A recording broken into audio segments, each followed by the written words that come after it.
और मुझे फख्र है कि आज बुचर ऑफ गुजरात की तमाम पॉलिसियां नाकाम हो चुकी हैं। मैं कल लाइन ऑफ कंट्रोल के पास बेला नूर शाह के एक कस्बे में मौजूद था।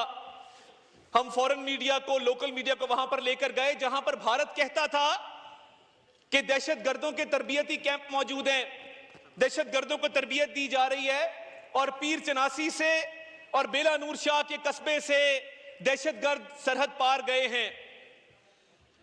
दुश्मन मक्कार भी है, बदनीयत भी है, और दुश्मन बेवकूफ भी है। और दुश्मन की बेवकूफी की दलील यह है कि एक ऐसी जगह पहलगाम, जो सरहद से, अगर हाउस एंड ऑर्डर कर लें जनाब स्पीकर, ये कौमी अहमियत का इशू है, ये चलते रहेंगे, हमारी चिट्टें बाद में भी ले आते हैं आपके लिए। तो ये जो पहलगाम का इलाका है, जो सरहद से 150-200 किलोमीटर की दूरी पर है, दुश्वार गिदार इलाका है, पहाड़ हैं और जंगल हैं, ये कैसे हो सकता है कि पीर चनासी से या बेला नूर शाह से, पाकिस्तान से ये लोग जाके वहां पे इन्होंने हमला किया हो? आपकी 9 लाख फौज जो भारत पर काबिज है इलीगली ऑक्यूपाइड इंडियन कश्मीर में, वो वहां पे झक मार रही है। आज जब कश्मीरियों को उठा के दरिया बुर्द कर दिया जाता है और एक नौजवान की लाश निकालते हैं और कहते हैं कि इसने छलांग मारी, ये हमारे से बचने के लिए भाग रहा था, टॉर्चर किया जा रहा है, कश्मीरियों को शहीद किया जा रहा है, जेलों से निकाल निकाल के लोगों को कत्ल किया जा रहा है। वो 9 लाख फौज जो गासिब फौज है, जो काबिज फौज है, जिसने पिछली 7 दिहाइयों से मजलूम कश्मीरियों के ऊपर जुल्म ढाने के अलावा कोई और काम नहीं किया, वो आप कर लें, कोई बात नहीं। आज आप भी जिंदाबाद है, मैं भी जिंदाबाद हूं, हम सब पाकिस्तानी हैं, आप जो मर्जी कह लें। आज आप मुझे गाली भी देंगे, मैं जवाब नहीं दूंगा। तो बात ये है कि ये जाती अनाओं से उठना पड़ेगा, इससे निकलना पड़ेगा। ये जो 9 लाख काबिज फौज है, ये आज भी वो क्या जज्बा है कि जब कोई कश्मीरी शहीद होता है, पता है कि पाकिस्तान का परचम वहां पे मुमानियत है, मगर आज भी माएं बहनें अपने बेटों को, अपने भाइयों को पाकिस्तान के परचम में दफन करती हैं। ये क्या जज्बा है और ये जज्बा कैसे आता है, ये कहां से आता है? ये उस एक नारे से आता है कि पाकिस्तान का मतलब क्या, ला इलाहा इल्लल्लाह। ये वो नारा है जो आज भी कश्मीर की वादी में, जो खून से आलूद है, जो लाशों से भरी पड़ी है, आज भी वहां पर यह नारा लगता है कि पाकिस्तान से रिश्ता क्या, ला इलाहा इल्लल्लाह। और हम इधर कहते हैं तुम्हारा लीडर बुरा, मेरा लीडर अच्छा, इसको रिहा कर दो, उसको फलां कर दो। ये एक मौका है कि जिस पर एक आवाज जाए। और ये पहलगाम का वाकया, जब मैं कहता हूं कि दुश्मन मक्कार भी है, दुश्मन बदनीयत भी है, और दुश्मन बेवकूफ भी है। आप जिंदाबाद हो मेरे भाइयों, बहुत शुक्रिया। और दुश्मन बेवकूफ मैं इसलिए कहता हूं कि थोड़ी प्लानिंग ही बेहतर कर लेते कि 150 किलोमीटर दूर पहलगाम का ये इलाका है, और आप देखें कि पहलगाम के पुलिस स्टेशन में जो FIR दी गई, वो FIR पढ़ने से ताल्लुक रखती है। आप भी उस पर बात करें कि पहलगाम के पुलिस स्टेशन में जो FIR दी गई, वाकया होता है 1:50 पर, वाकया खत्म होता है 2:20 पर, FIR दी जाती है 2:30 के 10 मिनट के अंदर। ये कैसा मजाक है? और लिखा जाता है कि सरहद पार बैठे आकाओं की ईमा के ऊपर ये FIR, ये वाकया किया गया। और मुझे ये बताइए कि एक बंदा जो हलाक हुआ, उसका बेटा ये कह रहा है कि पुलिस 1.5 घंटे बाद आई। पुलिस पहुंच नहीं सकती थी, पुलिस 1.5 घंटे बाद पहुंचती है और FIR 10 मिनट में रजिस्टर हो गई। और साथ ही उनका फौजी कैंप है, उनकी बेस है नीचे, उनका यूनिट बैठा है, क्योंकि वो यूनिट तमाम तर तवज्जो मरकूज किए बैठा था कि कश्मीरियों को किस तरह और मजालिम का निशाना बनाया जाए, वो पहलगाम को सिक्योरिटी नहीं दे सका।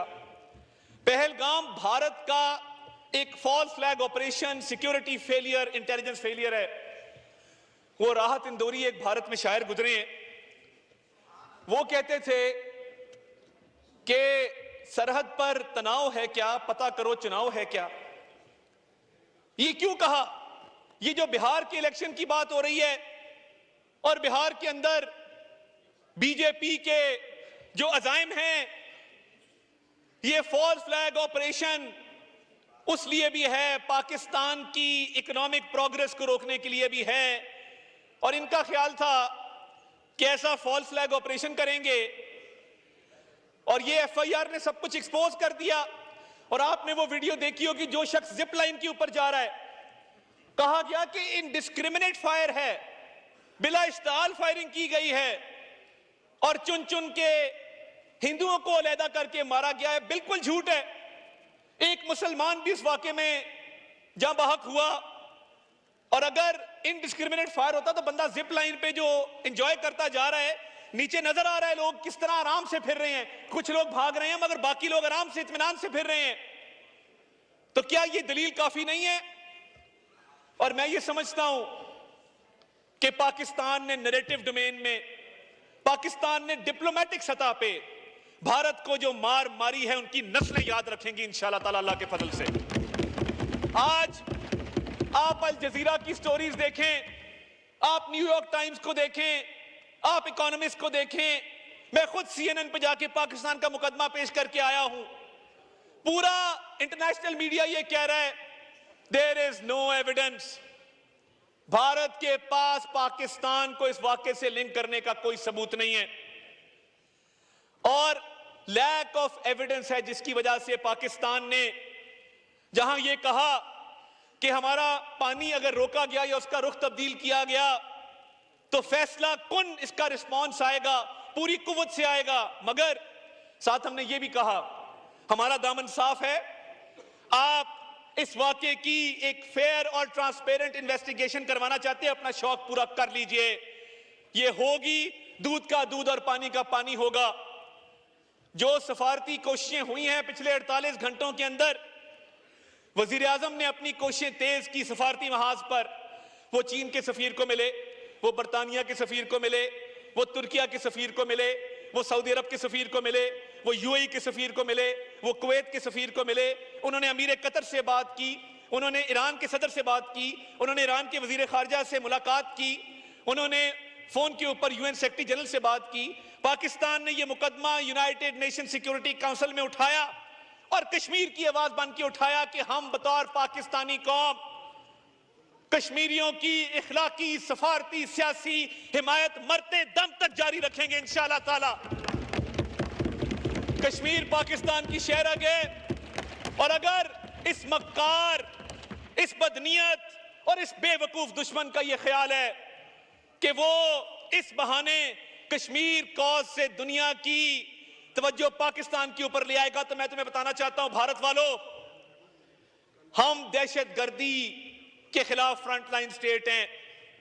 हम दुनिया और दहशतगर्दों के दरमियान एक दीवार है और एक पाकिस्तानी शहीद होता है अपनी मादरे वतन की खातिर तो वो दुनिया में अमन कायम करने के लिए शहीद होता है। दहशतगर्दी का विक्टिम भी हम, दहशतगर्दी के खिलाफ जंग भी हम लड़े और उसके बाद दहशतगर्दी का इल्जाम भी तुम हम पर लगे, तुम्हें शर्म आनी चाहिए। शर्म से डूब मरो ऐसा इल्जाम लगाते हैं पाकिस्तान के ऊपर।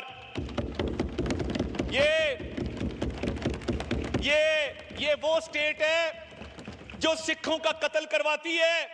आज मैं पूरी दुनिया में बसने वाली सिख बरादरी को भी खिराजे तहसीन पेश करता हूं, उन गयूर सिखों को जिन्होंने कहा कि हम अपने सीनों पे गोलियां खाएंगे, पाक फौज के खिलाफ नहीं लड़ेंगे।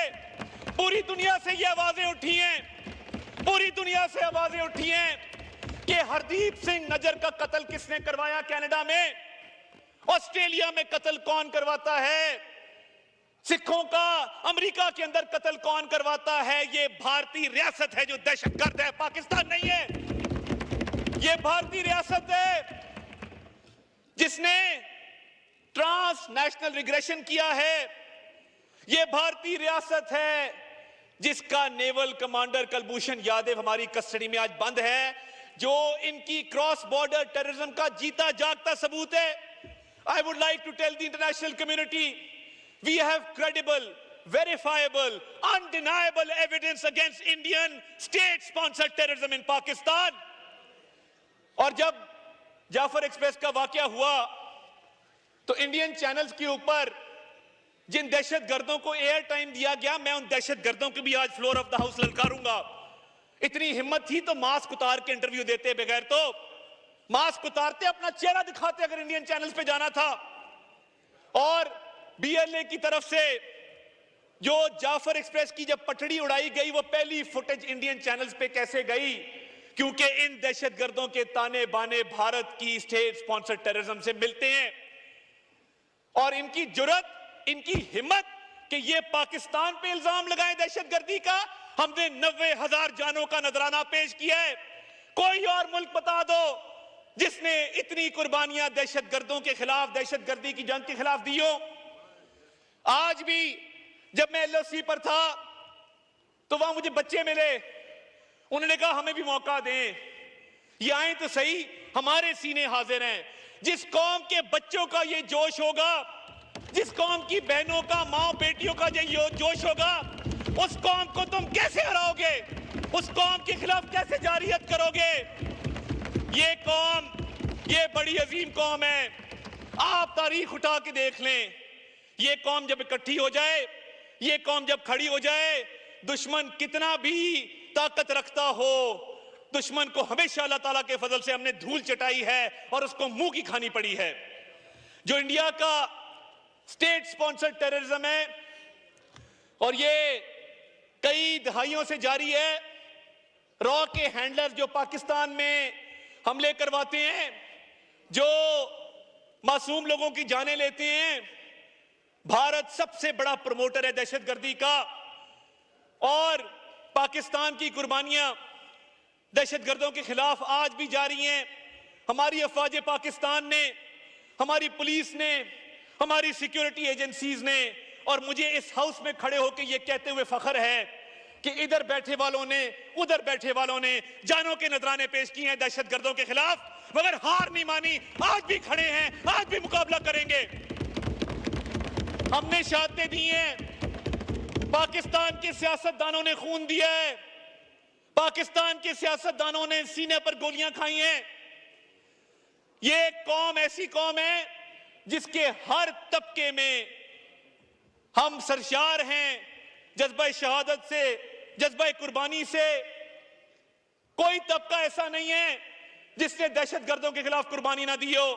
और ये फ्लोर ऑफ द हाउस, दोनों साइडों पे बैठे सियासतदान जिनकी कुर्बानियां सुनहरी हरूफ में लिखने के काबिल हैं, मैं आज उनको भी खिराज तहसीन पेश करता हूं। और कहां पे ये डरपोक कौम भारत की जो मोदी सरकार के खिलाफ आवाजें उठा रही है, वो मोदी सरकार से सवाल कर रही है कि सिक्योरिटी क्यों ना दी गई। वो सवाल कर रही है कि 9 लाख भारतीय फौजी कश्मीर में झक मार रहे हैं। वो सवाल कर रही है कि सफारतकारी में नाकामी क्यों हुई। वो सवाल कर रही है कि जो भारत तवक्को कर रहा था कि पाकिस्तान को बैनुल-अक़वामी सतह पे अंडर प्रेशर करेगा, ये उस मालिक का करम है कि हमने ठीक टाइम पे वो पत्ता खेला कि इन्वेस्टिगेशन करा लो। उससे भारत पर दबाव आया है। भारत आहिस्ता आहिस्ता बंद गली में जा रहा है। भारत की ऑप्शंस खत्म हो रही हैं और वो इस ताक में रहता है कि पाकिस्तान पर हमला करे। वो इतनी सी अपॉर्चुनिटी भी देखेगा तो वो इस तरफ आएगा। मगर अब की बार तुम आए, अब की बार तुम आए तो तुम्हारा वो हशर करेंगे कि तुम्हारी शक्ल नहीं पहचानी जाएगी इंशाल्लाह ताला। और रिस्पॉन्स मैं बता देना चाहता हूं, अफवाज पाकिस्तान का वो रिस्पॉन्स होगा। हमने कभी पहल नहीं की। We are not the aggressors, we are not the provocateurs. मगर अगर हमारी तरफ बढ़े तो वो हशर करेंगे कि तुम्हारी नस्लें याद रखेंगी। और मैं ज्यादा टाइम नहीं लेना चाहता, मैं सिर्फ ये कहना चाहता हूं आखिर में, मैं इस शेर से अपनी बात को खत्म करूंगा। पूरी कौम इकट्ठी है, अफवाज पाकिस्तान के पीछे खड़ी है और भारत का झूठ दिन ब दिन हम बेनकाब कर रहे हैं। कल हमारा एलओसी का विजिट पूरे भारतीय मीडिया ने दिखाया हमारे अकाउंट बंद कर रहे थे तो हमने भी घर में घुस के मारा है। हमारे अकाउंट बंद किए थे इन्होंने। हमने सोचा कि इन्होंने अकाउंट बंद कर दिए, हम क्या करें। हमने एक तराना तैयार किया था, वो हमने जियो टैगिंग के जरिए वहां पे एड्स का एयर टाइम खरीद के हर इंडियन यूट्यूब चैनल के ऊपर अफवाज पाकिस्तान का तराना चलाया। तो इंफॉर्मेशन डोमेन में भी हम खड़े हैं, इंफॉर्मेशन डोमेन में भी हम खड़े हैं, इंफॉर्मेशन वॉरफेयर भी हम लड़ रहे हैं, फ्रंट फुट पे लड़ रहे हैं। और ये अगर इंफॉर्मेशन वॉर में भी और आगे आए तो ऐसी मार मारेंगे, ऐसी मार मारेंगे कि अभिनंदन को भी भूल जाओगे, उसको तो चपेड़े पड़ी थी, तुम्हारा हुलिया बिगाड़ देंगे। तो ये जो इंडिया में इंफॉर्मेशन वॉरफेयर में वो हार तस्लीम करते जा रहे हैं, बंद गली में वो क्यों जा रहे हैं? क्योंकि उनका ख्याल था पाकिस्तान पे इल्जाम लगा